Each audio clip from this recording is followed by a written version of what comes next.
Good morning viewers, আশা করি আপনারা সবাই খুব ভালো আছেন। আপনাদের সকলের সুস্বাস্থ্য কামনা করে আজকের নতুন ব্লগ শুরু করছি। আজকে আবার পথে নেমেছি। আজকে আমি যাচ্ছি নদিয়া জেলার মাঝদিয়াতে। ভিউয়ার্স, আজকে আমি যাব মাঝদিয়ার শিবনিবাস। আপনারা জানেন সেখানে একটি বিখ্যাত শিব মন্দির আছে এবং যে শিবলিঙ্গটি আছে সেটি প্রায় 12 ফুট উচ্চতার এবং এটি এশিয়ার দ্বিতীয় বৃহত্তম শিবলিঙ্গ। চলুন বন্ধুরা, এখন আমরা রানাঘাট হয়ে যাচ্ছি। তো আপনাদেরকে এই রাস্তাটা বলছি আমি কিভাবে আমি যাচ্ছি। রানাঘাট চূর্ণী নদী ব্রিজ পেরোনোর পরে ডান দিকে আমি বাতকুল্লা রোড ধরেছি, যেই রাস্তাটা রানাঘাট থেকে বাতকুল্লা হয়ে কৃষ্ণনগর ভাতজংলার মোড় পর্যন্ত যাবে, আমি সেই রাস্তাটা ধরেছি। রানাঘাট থেকে এই রাস্তাটা বীরনগর, তারপরে তাহেরপুর, তারপরে বাতকুল্লা হয়ে এটা চিত্রাশালী মোড় পর্যন্ত যাব। চিত্রাশালী মোড় থেকে ডান দিকে আমি কুলগাছি রোড ধরব।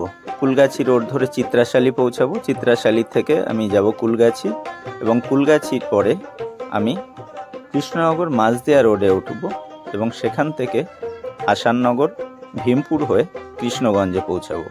তো বন্ধুরা, বুঝতে পারছেন বেশ লম্বা একটা রাস্তা। আমার হোম টাউন থেকে এটা প্রায় 70 কিলোমিটার এই রাস্তাটা। তবে রাস্তাটা খুব সুন্দর এবং এর দুপাশে প্রাকৃতিক সৌন্দর্য অসাধারণ। আপনারা দেখতেই পাচ্ছেন এখন শীতকাল, তাই মাঠের দুপাশে ধান কেটে নেওয়া হয়েছে, কিন্তু যে জমিগুলোতে সর্ষের চাষ হয়েছে সেই জমিগুলো আপনারা দেখতে পাচ্ছেন।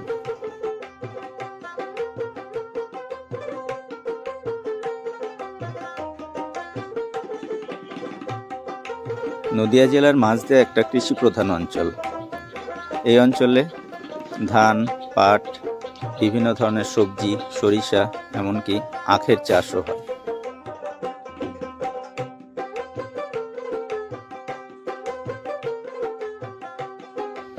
ফলের জন্যও মাঝদিয়া বিখ্যাত। আপনারা জানেন গরমকালে বিশেষ করে আম এবং কাঁঠাল মাঝদিয়া থেকে প্রচুর পরিমাণে রাজ্যের বিভিন্ন অংশে, এমনকি রাজ্যের বাইরেও বিহার, ইউপি বা মুম্বাই, দিল্লি এইসব অঞ্চলে মাঝদিয়া থেকে প্রচুর পরিমাণে আম এবং কাঁঠাল বাইরে রপ্তানি হয়।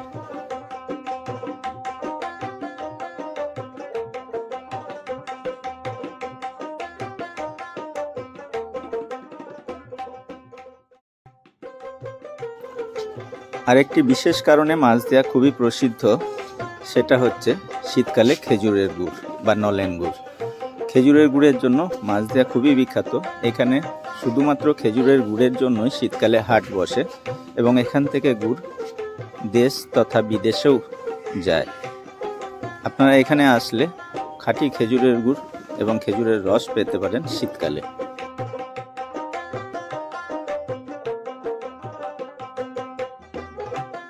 ভিউয়ার্স, এখন আমি আপনাদেরকে একটা বিচিত্র তথ্য দিচ্ছি মাঝদিয়া, শিবনিবাস এবং কৃষ্ণগঞ্জ এত অঞ্চল নিয়ে।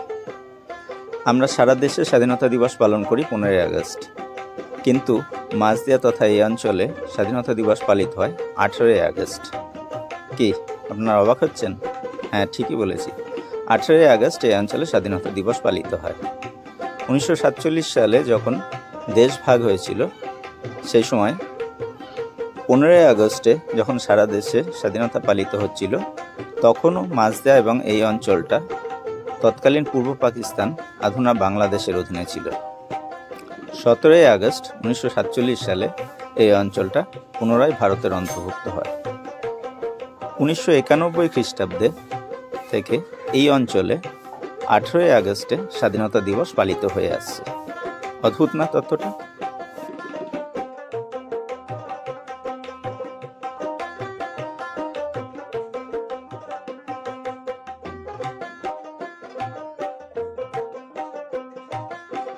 ভিউয়ার্স, আপনারা নিশ্চয়ই এখন বুঝতে পারছেন আমরা মন্দির চত্বরে চলে এসেছি। এখন যে মন্দিরটি দেখতে পাচ্ছেন এটি শিবনিবাসের সবচেয়ে উঁচু মন্দির। এটির নাম রাজরাজেশ্বর মন্দির বা বুড়ো শিবের মন্দির। কথিত আছে এখানে কৃষ্ণনগরের রাজা কৃষ্ণচন্দ্র রায় এখানে 108টি মন্দির প্রতিষ্ঠা করেছিলেন, কিন্তু বর্তমানে মাত্র 3টি মন্দিরই এখানে আছে। এখানে এই আরেকটি মন্দির এবং আগে যে মন্দিরটি দেখালাম সেই মন্দিরটি রাজরাজেশ্বর মন্দিরের ভিতরে যে মূর্তিটি রয়েছে, যে শিবলিঙ্গটি রয়েছে, সেটির উচ্চতা প্রায় 12 ফুট এবং এখানে জল ঢালার জন্য পাশে সিঁড়ির ব্যবস্থা রয়েছে।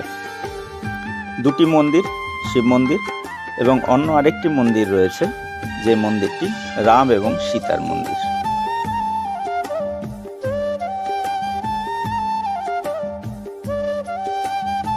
এই মন্দিরের পাশ দিয়ে বয়ে চলেছে চূর্ণী নদী। শিবরাত্রির সময় এখানে হাজার হাজার মানুষের ঢল নামে। বহু দূর দূরান্ত থেকে ভক্তরা এখানে আসেন শিবের মাথায় জল ঢালার জন্য।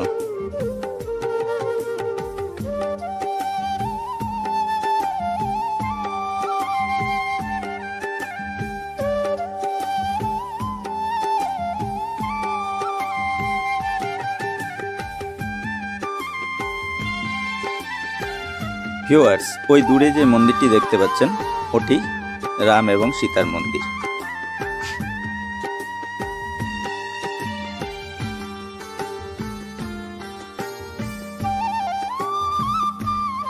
ভিউয়ার্স, আমি এখন আপনাদেরকে বলছি আপনারা কিভাবে শিবনিবাসে পৌঁছাবেন।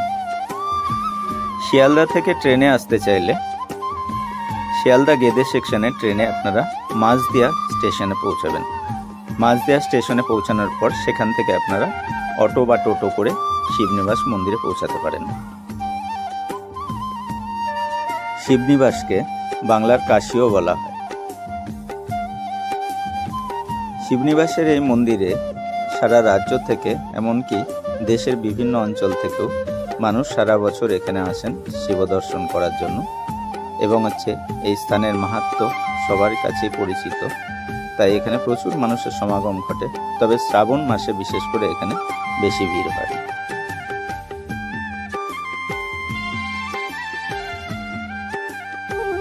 বন্ধুরা, এখন যে মন্দিরটি দেখছেন এটি রাম সীতা মন্দির। এটি রাজরাজেশ্বর মন্দিরের ঠিক উল্টো দিকেই অবস্থিত।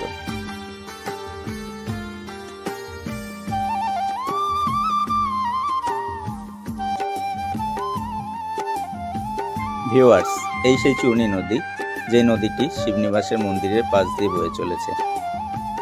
এর উপর দিয়ে একটা বাঁশের সাঁকোও আছে। আপনারা এই বাঁশের সাঁকো দিয়েও হেঁটে আসতে পারেন। মাত্র 1 টাকা করে বাঁশের সাঁকো পেরোতে নেয়। আর ওপাশ দিয়ে তো কংক্রিটের ব্রিজ রয়েছে, তবে শখ করে আপনারা বাঁশের সাঁকো দিয়েও আসতে পারেন।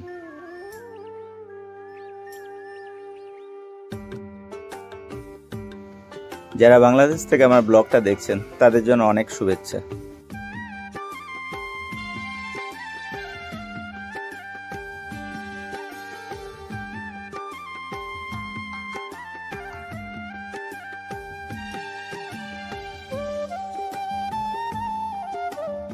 ভিউয়ার্স, আমি এভাবেই গ্রামগঞ্জে ঘুরে বেড়াই এবং গ্রামগঞ্জের প্রাকৃতিক সৌন্দর্য, সেখানকার প্রাচীন মন্দির, স্থাপত্য, এগুলো আমি দেখানোর চেষ্টা করি আপনাদেরকে।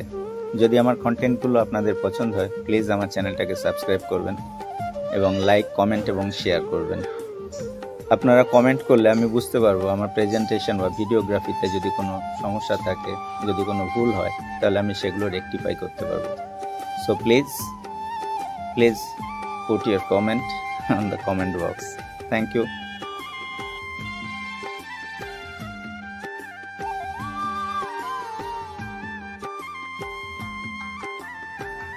I am going to request my friends from abroad to come to India and experience the natural beauty of West Bengal, the villages and the old temples and everything.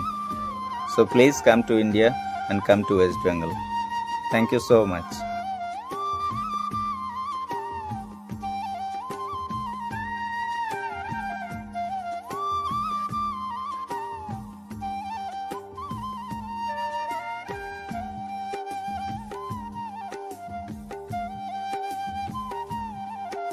Viewers, আজকের মতন আপনাদেরকে বিদায় জানাচ্ছি। আবার আপনাদের সঙ্গে দেখা হবে অন্য দিন, অন্য কোথাও। ধন্যবাদ এতক্ষণ আমার সঙ্গে থাকার জন্য।